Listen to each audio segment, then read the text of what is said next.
안녕하세요. 저는 동시통역사로 일하면서 서울에 살고 있는 40세 여성입니다. 오늘 저는 결혼 후에 겪은 어이없는 일을 말씀드리려고 합니다. 사람이 살다 보면 생각하지 못했던 뜻밖의 상황과 마주치는 일이 흔히 있습니다. 믿었던 사람에게 뒤통수를 맞기도 하고 설마가 사람 잡는다는 말처럼 방심하고 있다가 허점을 찔려서 망하기도 하죠. 제가 그런 경우에 속합니다. 두 여자에게 연이어 뒤통수를 호되게 맞았고 그 결과 인생이 파탄나기 일보 직전까지 몰리게 되었죠. 설마 사람이 어떻게 그런 짓까지 하겠어 라고 생각하며 믿고 방심했기 때문입니다. 하지만 세상에는 우리들이 상상하는 것 이상으로 악독하고 파렴치한 인간들이 아주 많다는 사실을 제가 당한 억울하고 분한 사연을 통해 알려드리려고 합니다. 제 아버지는 외교관이셨어요. 주로 유럽에 있는 나라에서 근무를 하셨는데 2년이나 3년에 한 번씩 다른 나라로 가서 근무를 하셨습니다. 그래서 어렸을 때는 아버지와 같이 지낸 적이 없었어요. 그러다 제가 중학생이 될 무렵에 아버지는 미국의 한국 대사관에서 근무하게 되셨고 엄마와 저는 아버지가 있는 미국으로 가게 되었죠. 그때부터 아버지가 한국의 외교부로 발령이 나서 귀국할 때까지 5년간을 미국에서 살게 되었어요. 그래서 저는 중고등학교를 미국에서 다니게 되었습니다. 처음에는 미국 생활이 낯설었고 적응하기에 힘들었는데 1년 정도 지나자 영어도 어느 정도 익숙해졌고 친구들도 생겼어요. 미국의 문화에 적응을 하고 보니 아주 자유로워서 한국보다 좋았습니다. 다만 여전히 남아있는 인종차별과 밤거리를 절대 여자 혼자 다니면 안 된다는 걸 제외하면 말이에요. 중학생이 되어서 시작한 유학생활이었지만 저는 영어를 빨리 배웠습니다. 보통은 초등학교 저학년 때 유학을 와서 영어를 배운다고 하잖아요. 중학생이 되면 이미 늦어서 영어를 빨리 배우지 못한다고 하던데 저는 언어를 배우는 감각이 남달랐는지 1년 만에 영어를 스펀지처럼 빨아들여서 의사소통에 전혀 문제가 없는 수준이 되었어요. 부모님도 저의 탁월한 언어 감각을 보시고 아주 좋아하셨습니다. 소희는 다른 애들보다 영어를 빨리 배우는 것 같구나. 네 실력이면 여기서 대학을 다녀도 아무 문제 없겠어. 아버지는 제가 미국에서 대학까지 마치게 할 생각이셨습니다. 저도 미국에서 학교를 다니는데 문제가 없어서 그렇게 할 생각이었는데 3년 뒤에 문제가 생겼습니다. 아버지께서 한국의 외교부로 들어오라는 인사발령이 난 겁니다. 아무래도 한국에 들어가야 할 것 같다. 내가 알아보니 소희만 여기 남아서 계속 학교를 다닐 방법이 없어. 인사발령이 났으니 아버지는 당연히 귀국을 해야 했지만 저랑 엄마라도 미국에 계속 살 수 있는 방법을 찾아보셨는데 그게 불가능하다고 하셨어요. 그래서 결국 아버지를 따라 한국으로 돌아와야 했습니다. 미국에 처음 정착했을 때처럼 차별받을 일이 없을 줄 알았는데 한국에 와서 고등학교를 다니면서 문제가 생겼습니다. 친구들이 제게 텃세를 부렸거든요. 틈만 나면 저를 무시하면서 괴롭히기 시작했습니다. 너 미국에서 살다가 왔다던데 한국말은 할 줄 알아? 친구들은 뭔가 오해를 하고 있었어요. 미국에서 5년만 살다 온 건데 저를 아예 외국인 취급하고 있었습니다. 아버지 때문에 한국으로 유학을 왔다고 생각하는 것 같길래 제가 해명해 보았지만 친구들은 저를 자기들과는 다른 부류로 생각하고 거리를 뒀습니다. 제가 있으면 제 영어 발음을 흉내내면서 놀려댄 적도 있었어요. 야, 오늘 담탱이 몰래 야자 빼고 땡땡이 치자. 이런 건 영어로 어떻게 말해? Let's go 땡땡. 이러나? 너 영어 잘하잖아. 빨리 말해봐. 이런 식으로 이상한 질문을 할 때면 저는 대답하지 않고 무시했어요. 그런데 친구들은 자기들을 무시하면서 잘난 척한다고 화를 내더라고요. 야, 사람이 말하는데 쉽냐? 네가 그렇게 잘났어? 미국에서 살다 왔으면 다야? 안 그래도 적응하기 힘든데 친구들이 시건방지다고 놀리고 왕따를 시키자 더 이상 버틸 수 없었습니다. 제 편을 들어주는 친구 하나 없으니까 밝고 활동적이었던 성격이 말이 없고 내성적인 성격으로 변해갔습니다. 저희 엄마도 그 사실을 알아차리고 아버지와 상의를 하기도 했죠. 여보, 소희가 걱정이에요. 학교 생활에 통 적응을 못하는 것 같아요. 그래? 어떻게 하지? 다른 데로 전학이라도 보내야 하나? 내가 학교에 찾아가서 상담해 봤는데 내년이면 3학년이라 전학도 안 된다고 하더라고요. 설사 전학을 간다고 해도 그 학교에서 잘 적응한다는 보장도 없고 이걸 어쩌면 좋아요. 그렇다고 풀이 잔뜩 죽어있는 애를 그냥 내버려둘 수도 없으니 큰일이야. 날마다 부모님께서 저를 걱정하시는 소리를 들었지만 따돌림 문제를 해결해 주시지 못했죠. 힘들어도 참고 견디면서 졸업을 하는 것 외에는 다른 방법이 없었습니다. 아버지께서도 아무리 찾아도 방법이 없으셨는지 저를 따로 불러 달래기 시작하셨습니다. 소희야, 1년만 참고 졸업하자. 졸업하고 미국에 있는 대학으로 유학 가면 다 해결될 거야. 힘들어도 어쩌겠니? 참고 이겨내야지. 아버지께서 고등학교만 졸업하면 미국으로 유학을 보내줄 테니 1년만 참으라고 했어요. 몇 달 뒤에 3학년이 되자 저는 유학 전문 컨설팅 업체의 도움을 받아서 본격적으로 유학 준비를 하게 되었습니다. 소희가 워낙 영어에 능통하고 공부도 잘해서 아이비리그 대학도 도전해 볼 만한 것 같습니다. 부모님께서 말하신 이 대학이랑 이 대학의 원서를 접수해 보면 어떨까요? 유학업체 관계자분께서 제 실력이면 미국의 스카이로 불리는 인류대학도 가능하다고 하셨습니다. 그래서 저는 지긋지긋한 한국을 떠나기 위해 이를 악물고 미국 대학 진학에 필요한 준비를 하기 시작했습니다. 그때는 저를 괴롭히는 친구들이 있는 한국이 너무 싫었거든요. 얼마나 미국이 그리웠는지 미국 학교 친구들과 할로윈 파티를 하고 축제를 즐겼던 추억들이 꿈에 보일 지경이었어요. 제발 미국에 갈 수 있길 빌며 1년간 치열하게 준비한 끝에 예일대학으로 유학을 갈 수 있게 되었습니다. 대학에 진학하기로 하고 짐을 싸려고 하니까 엄마가 엄청 걱정하시더라고요. 소희야, 진짜 가야 하니?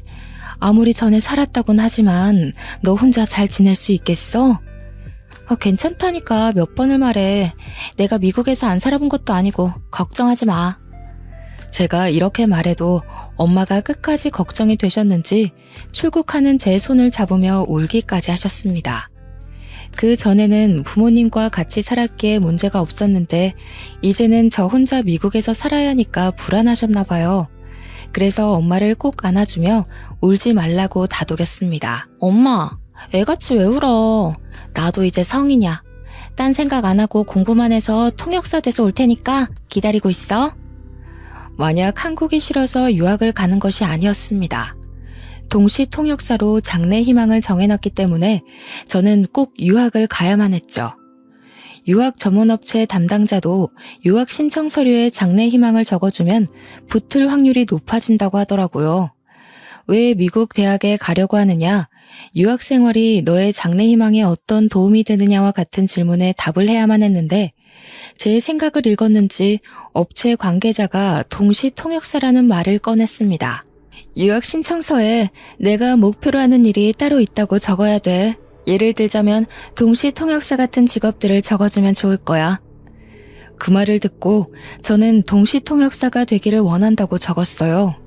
그렇게 대학 생활을 하면서 통역사가 되기 위한 공부를 했고 국제적으로 인정받을 수 있는 자격증도 얻었습니다. 정신없이 4년을 보내고 통역사 자격을 얻고 나니 갑자기 외롭다는 생각이 들었어요. 유학 초창기만 해도 미국이 마냥 좋았는데 막상 4년이 지나고 보니 이젠 고국인 한국이 너무 그리워지더라고요. 그래서 저는 동시 통역사를 필요로 하는 미국 회사로 취업하거나 시민권을 얻어서 눌러앉을 수 있었지만 한국행을 선택했습니다. 갑자기 한국으로 간다니까 친구들도 절 붙잡는데 당연히 아버지께서도 절 말렸죠. 제가 오랜 고민 끝에 한국행을 통보하니까 아버지께서 한숨을 쉬며 말씀하셨습니다. 너도 이제 성인이니 여러 가지 고려해서 결정한 거겠지만 기왕 나간 김에 미국 시민권을 따는 게 어떠겠니? 다시 한번 생각해봐라. 나중에 후회할 거다. 아버지, 전 얼른 한국 가고 싶어요. 이제 혼자서 사는 거 지긋지긋해졌단 말이에요. 그리고 저도 무턱대고 한국 가겠다는 거 아니에요. 스카웃 받은 곳이 있어서 그곳으로 갈 거예요.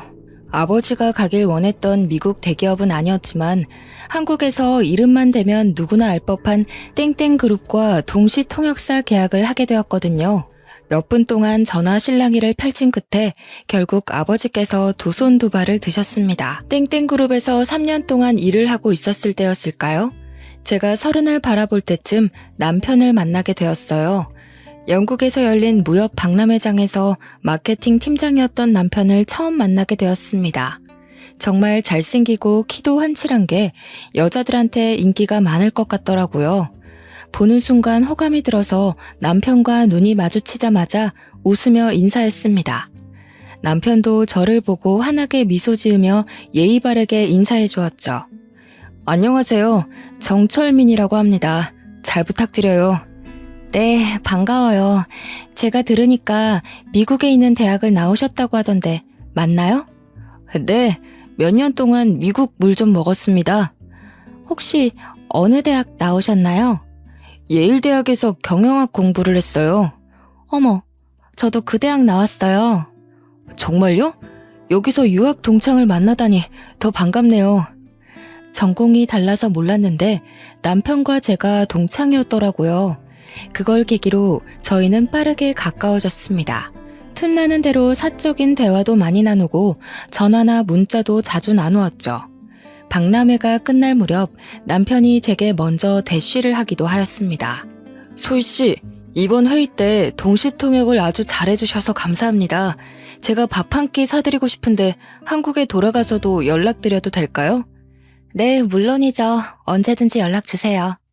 남편과 대화가 너무 잘 통해서 남편에게 연락이 안 와도 제가 해볼 생각이었습니다. 하지만 한국으로 귀국한 뒤에 여러 국제 행사를 따라다니느라 남편에게 연락해볼 시간이 없었죠. 그런데 어느 날 남편에게서 문자가 한 통 왔습니다. 저녁을 먹자는 제안을 하길래 반가운 마음에 얼른 약속을 잡았는데요. 제가 잠깐 시간을 내서 밥만 먹고 헤어졌는데 며칠 뒤에 바로 연락이 왔습니다. 소희씨, 요즘도 바쁘시나요? 요즘 이상하게 소희씨 생각이 나네요. 밥은 잘 챙겨 먹고 다니시는 거 맞나요? 저도 남편에게 호감이 있었지만 남편이 저에게 더 호감이 있는 눈치였습니다. 그때부터 거의 매일 제게 문자와 톡을 보내길래 저도 마음이 더 깊어지기 시작했죠. 남편이 틈만 나면 어떻게 지내는지 뭐 하는지 묻다가도 보고 싶다고 하면서 저에 대한 속마음을 솔직하게 드러냈습니다. 해외 유학파 출신의 외모도 괜찮고 잘 나가는 대기업 팀장이 이렇게 적극적으로 나오는데 어느 누가 안 넘어갈까요? 하지만 제가 너무 바빠서 관계가 빠르게 진행되지 않았습니다. 몇 달이 지나고 나서야 남편이 정식으로 사귀자는 말을 꺼내더라고요. 이제 소희 씨도 제 마음 알 거라고 생각해요. 우리 진지하게 교제하면서 결혼까지 생각해봐야 하지 않을까요? 남편도 그렇고 저도 적은 나이가 아니라서 남편과 결혼을 전제로 만나보고 싶었습니다. 하지만 저희 둘 다 국제적인 업무를 맡고 있어서 한국에 있는 시간보다는 외국에 나가 있을 때가 더 많았죠. 1년간 연애를 하면서 같이 보낸 시간은 얼마 되지 않아서 결혼 이야기가 나오는데 많은 시간이 흘렀습니다. 그러다 그가 국내 업무를 맡게 되었을 때 제게 프로포즈를 했습니다. 30대 중반에 들어서니 결혼 문제를 더 이상 미룰 수 없겠더라고요. 남편과 몇 개월 만난 것도 아니고 3년 정도 교제했으니 결혼할 때가 왔다고 생각했습니다. 그래서 결혼을 허락받으려고 시댁에 찾아갔죠. 시어머니께서는 저를 보자마자 매우 마음에 들어 하셨어요. 우리 며느리가 동시통역사라고 했니? 동시통역사 며느리면 우리 아들한테 아주 딱이지. 그래, 결혼식은 언제 올릴 거니? 시어머니께서 저를 좋아하신 만큼 저도 시어머니의 말투와 성격이 마음에 들었습니다. 말하는 품격만 봐도 교양이 온몸에서 줄줄 흐르는 세련된 사모님이었거든요. 저를 보자마자 칭찬을 너무 많이 해주셔서 몸둘 바를 몰랐습니다. 철민이 덕분에 해외 유학파 며느리를 다 보게 되는구나. 이런 며느리가 우리 집안에 들어오다니 가문의 영광이 따로 없다. 가문의 영광이라뇨. 저 받아주시면 제가 더 감사하죠. 나는 우리 철민이랑 얼른 결혼했으면 좋겠는데 사돈이 싫어하면 어쩌니? 딸 아깝다고 우리 아들 내치는 거 아닌가 몰라. 아니에요. 저희 부모님도 좋아하실 거예요. 실제로 저희 부모님도 남편이 마음에 쏙 든다고 하셨거든요. 시어머니를 처음 본 날만 그런 게 아니라 정식으로 잡은 상견례 자리도 화기애애한 분위기에서 진행되었습니다. 집안에 돈도 많지 시어머니께서는 저를 너무 좋아해 주시는 교양인이지 시아버지가 안 계신 것만 빼면 완벽한 집안이었습니다. 연애를 하면서 남편은 부모님이 이혼했다는 말은 했지만 왜 이혼을 하게 되었는지는 말해주지 않았어요. 신뢰가 될 거라고 생각하고 묻지 않았는데 결혼을 하고 나자 남편이 그 내막을 털어놓았습니다. 여보, 우리 아버지 말이야. 사실은 바람이 나서 이혼하신 거야.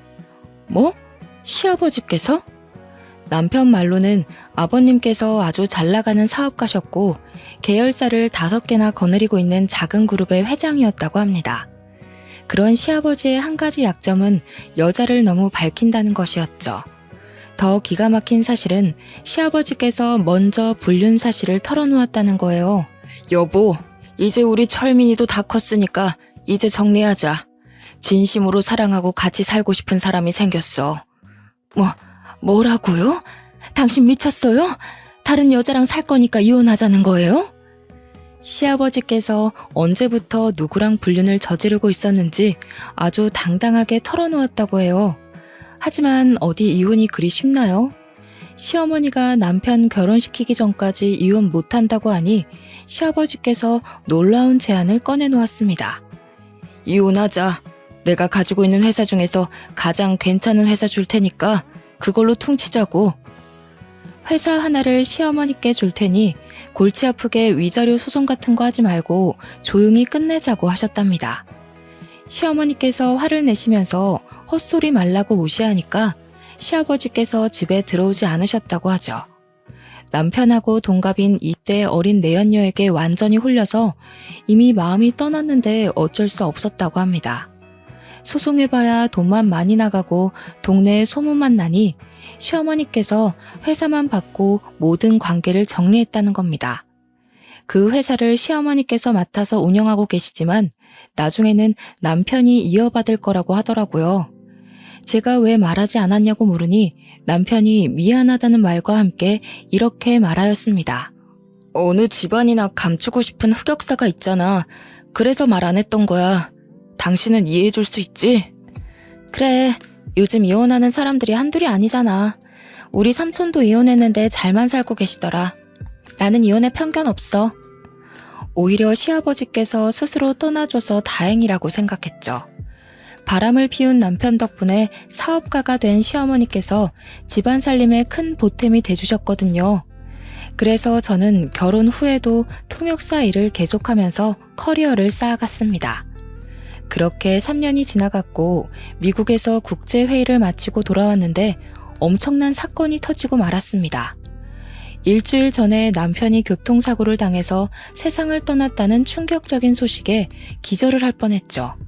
시어머니는 아직도 그날 일이 믿어지지 않는다고 하셨습니다. 회사에서 퇴근하고 집으로 온다는 전화가 마지막이었어. 몇 시간을 기다려도 오지 않아서 마음이 불안했는데 병원에서 전화가 왔더라고.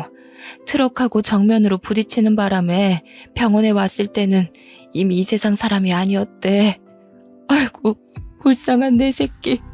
어쩌다 그런 봉변을 당해서. 시어머니는 제게 자초지종을 설명해 주시면서 울음을 터뜨리셨습니다. 제가 외국에 있으니 연락도 하지 못하고 장례를 치렀다고 하시더라고요. 저는 졸지에 남편의 임종을 지키지도 못하고 장례식 자리에도 늦은 아내가 되어버리고 말았습니다. 급하게 남편의 장례식장에 갔지만 상주로서 역할도 하지 못했습니다. 저 대신 상주로선 시모 옆에 서 있기만 했는데요. 제가 금방이라도 쓰러질 것 같으니까 어머님께서 집으로 가라고 했습니다. 충격을 받아 머리도 어지럽고 토할 것 같아서 집에는 가지 않고 잠시 화장실에 다녀왔을 때였습니다. 시어머니께서 시누이랑 이야기를 하고 있더군요. 일부러 들으려고 한 건 아닌데 목소리가 워낙 커서 들어가자마자 바로 들렸습니다. 그래, 내가 알아보니까 당사자가 죽었어도 불륜으로 소송 걸면 걸린다는 거야. 그러니까 민철이가 만나던 여자가 있었다는 걸 절대 알게 하면 안 돼. 맞아. 이제 곧 남남이 될 텐데 돈 아깝게 위자료 물어줄 필요는 없잖아. 맞아, 엄마. 굳이 그럴 필요는 없지. 그런데 어떻게 숨기려고 그래? 들키면 어쩌려고. 어머님께서 도대체 무슨 말씀을 하시는 걸까요? 시어머니의 말을 듣고 소름이 돋고 말았습니다. 아무리 어머님이 하시는 말씀을 훔쳐들어도 남편에게는 내연녀가 있었고 그걸 시어머니도 알고 있었다는 소리 같았습니다. 며칠 동안 패닉 상태에 빠져서 아무것도 하지 못하고 집에 누워 있어야 할 정도로 정신적인 충격을 받았죠. 그때 보험회사에서 전화가 한 통 왔습니다. 안녕하세요. 땡땡 보험사 김주민 팀장입니다. 정철민 씨 아내분 되시죠? 사망보험금 지급 문제로 연락을 드렸는데 경황이 없으시겠지만 보험사에 한번 들려주시길 바랍니다. 네? 보험사요? 저희 남편 사망보험금이... 그제서야 죽은 남편 이름으로 가입했던 생명보험이 생각나더군요. 남편 사망 시 보험금은 제가 받기로 되어 있었습니다. 지금 남편분 사망사고에 대한 경찰 조사는 끝났지만 저희 쪽 조사는 아직 진행 중입니다.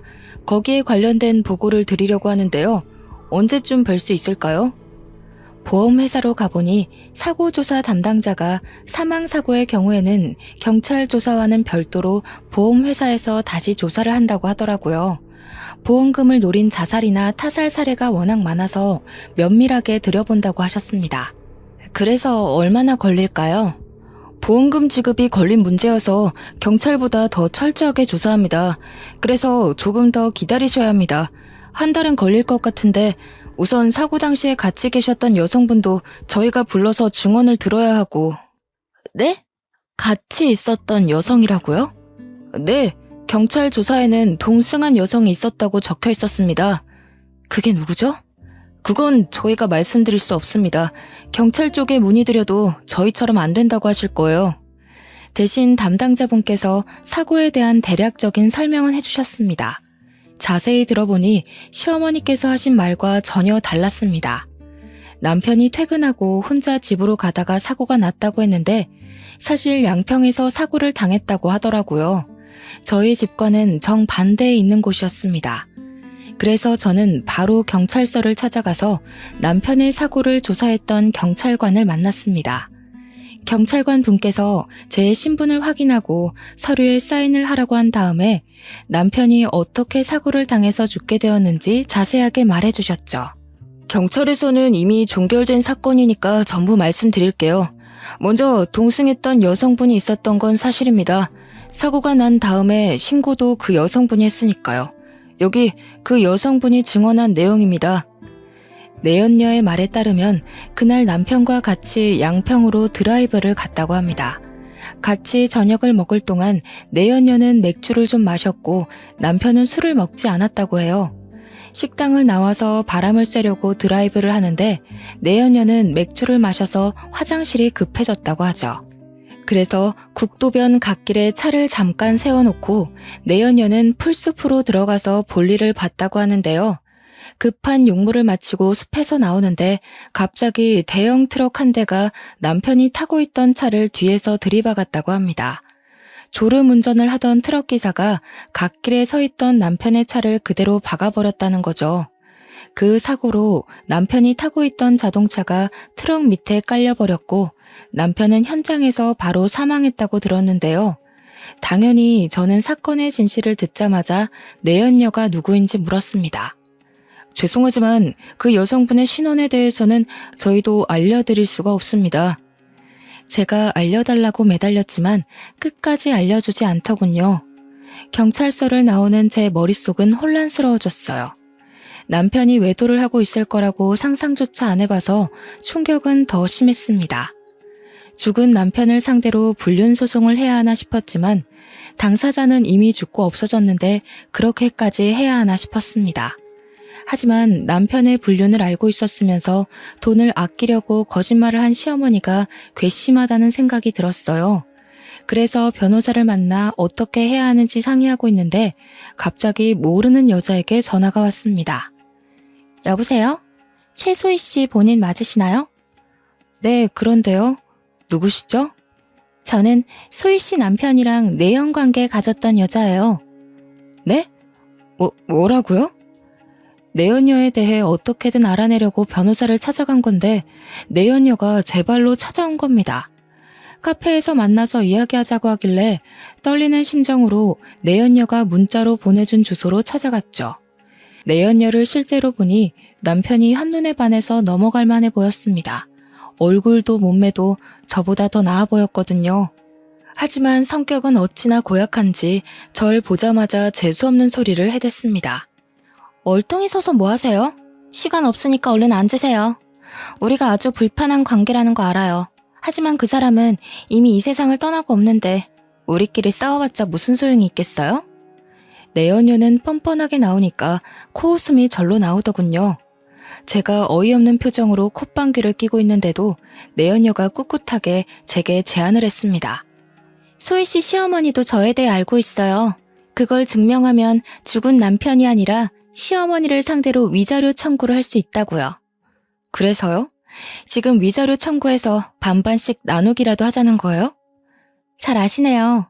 제가 도와드릴 테니까 위자료 5대5로 나눠요. 그쪽도 억울해서 이대로 넘어가기 싫잖아요? 뭐가 그렇게 당당해요? 시어머니 골탕 먹일 증거라도 가지고 있어요? 제가 이렇게 물으니까 내연녀가 녹음 파일을 몇 개 들려주었어요. 내연녀가 시어머니와 나눈 대화를 몰래 녹음했더라고요. 녹음본은 당연히 내연녀와 남편이 저 몰래 만나고 있는 걸 잘 숨기고 있으라는 내용이었죠. 소희 씨가 해외 출장 가면 저희 둘이 같이 살았어요. 아파트 근처에 있는 CCTV도 증거로 내세요. 저희가 들어간 시간대에 시어머니도 자주 집에 들린다는 거 증명할 수 있을 거예요. 내연녀 말로는 시어머니께서 저보다는 자기를 며느리로 앉히고 싶다는 말을 자주 했다고 하더라고요. 저는 그 말을 믿지 않았지만 내연녀는 시어머니가 제 뒷담을 한 것까지 녹음해놓고 있었습니다. 최소희 그 애는 툭하면 비행기 타고 날라버리니? 마누라가 옆에 있어야 마누라지. 1년의 절반은 외국에 나가 있는 년이 무슨 마누라야? 혜정이 네가 우리 철민이 잘 챙겨주거라. 내가 기회 와서 확 이혼시켜버릴 테니까. 녹음 파일을 듣고 있던 저는 겉과 속이 다른 시어머니의 모습에 분노가 치밀어 올라서 견딜 수가 없었습니다. 제 앞에서는 간이고 쓸개고 다 내줄 것처럼 굴더니 남편 내연녀 앞에서는 제 욕을 대놓고 했더라고요. 어때요? 이제 제 말 믿겨지시죠? 우리 이대로 한편해요. 이 정도면 증거로도 충분할 것 같은데. 내연녀보다 시어머니에게 복수심이 드는 건 왜일까요? 녹음본을 들은 순간 속이 부글부글 끓더니 눈앞에 있는 여자가 꼭 제 편처럼 보였습니다. 내연녀의 말이 사실이라면 시어머니를 상대로 위자료 청구 소송을 해도 승산이 있을 것 같았죠. 그래서 원하는 게 뭐예요? 아무 조건 없이 본처 앞에 나타나서 제 소송을 돕겠다고 할 리는 없을 것 같은데. 5대5로 반띵하자는 소리 했잖아요. 돈이 급해서 그런 거죠. 별일 있겠어요? 내가 정철민 믿고 이것저것 돈 질러놓은 게 많이 있는데 갑자기 죽어버려서 다 내 빚이 돼버렸잖아. 진짜 미친놈 아니야? 시집 오라고 해놓고 죽어버린 놈이 어딨어? 그 말을 들은 순간 정말 정신 나간 여자라고 생각했죠. 하긴 본처한테 머리카락 쥐어뜯기고 재산 탈탈 털릴 수도 있는데 기어코 찾아온 거 보면 하루살이 인생을 사는 것 같았습니다. 급한 불만 끄는 데에 온 정신이 팔려서 아슬아슬한 승부수를 둔 것 같았는데요. 이렇게 비정상적인 여자 때문에 시어머니께 복수를 할 수 있게 되었습니다. 그리고 상간녀 소송을 하지 말아달라고 계약서까지 써달라고 하더군요. 저는 생각해본다고 말하고 남편 내연녀와 헤어진 다음에 머릿속으로 계산을 해봤습니다. 시어머니에게 위자료를 받아내고 보험금을 받는다면 시댁에 복수도 하고 관계를 완전히 정리할 수 있을 것 같았어요. 그러다 얼마 후에 보험사의 연락을 받고 내연녀가 제안한 대로 하기로 결심했습니다. 하지만 내연녀에게 연락해서 만나기 전에 시어머니에게 소송을 할 거란 말을 먼저 하면서 사과를 받아야 할 것 같아서 시댁에 먼저 갔습니다. 평소처럼 도어락 문을 열고 들어가니 시어머니께서 뜻밖의 손님과 같이 있는 게 보였습니다. 바로 제가 만났던 남편 내연녀였죠. 안방에서 둘이 뭐가 그리 좋은지 히히덕거리고 있더라고요. 어머님, 그년 아주 바보더라고요. 내가 하는 말을 그대로 믿더라니까요. 그년이 영어만 잘하지 다른 건 아무것도 몰라. 아들이 바람을 피우다가 죽었는데 엄마한테 위자료 달라고 하는 법이 세상에 어디 있겠니? 저는 그년이 당장 상간녀 소송한다고 난리를 칠까봐 얼마나 조마조마했는지 몰라요. 얼른 계약서 받아내야 할 텐데 걱정이야. 곧 받아낼 수 있을 거다. 내가 말했잖아. 세상 물정이라고는 모르는 등신이라고. 어떠냐? 내가 시키는 대로 하길 잘했지? 네, 어머님은 정말 머리가 잘 돌아가세요. 이제 계약서만 받아내고 보험금만 빼내면 끝이니까 서두르자고요. 담당 설계사가 이제 조사 끝났다고 연락 왔어요. 그냥 민증만 가지고 가면 돼요. 둘의 말을 들은 저는 어이가 없고 기가 막혀서 맥이 탁 풀리고 말았습니다. 다리에 힘이 빠져서 주저앉을 것만 같았는데 겨우 정신을 차리고 내연녀와 시어머니가 대화하고 있는 목소리를 녹음해놨습니다. 그리고 급히 시댁을 빠져나왔는데요. 내연녀와 시어머니가 한패였다니. 제가 남편 사망 사건의 경위를 캐고 다니는 걸 안 시어머니가 내연녀를 시켜서 계약서에 사인을 받아놓으려고 했던 겁니다. 그리고 제가 내연녀를 발견해 상간녀 소송을 걸더라도 이기려고 했던 거죠. 변호사를 찾아가서 들어보니 짐작했던 대로 남편이 사망했기 때문에 시어머니에게 위자료 청구 소송으로 민사상의 책임을 묻는 건 불가능하다고 하더라고요. 다만 당사자가 사망했어도 상간녀를 상대로 소송은 얼마든지 가능하다고 했습니다. 이걸 알고 있던 그 인간들은 저한테 계약서를 받아내서 상간녀 소송을 막으려고 했던 거죠. 며칠 후에 내연녀에게 연락해서 생각을 정리했다고 만나자고 했습니다. 내연녀와 저는 처음 만났던 카페에서 다시 얼굴을 마주하게 됐죠. 저는 내연녀를 보자마자 상간녀 소송장을 꺼내서 그년 얼굴에 던져버렸습니다. 이게 뭔지 알아? 상간녀 소송장이다.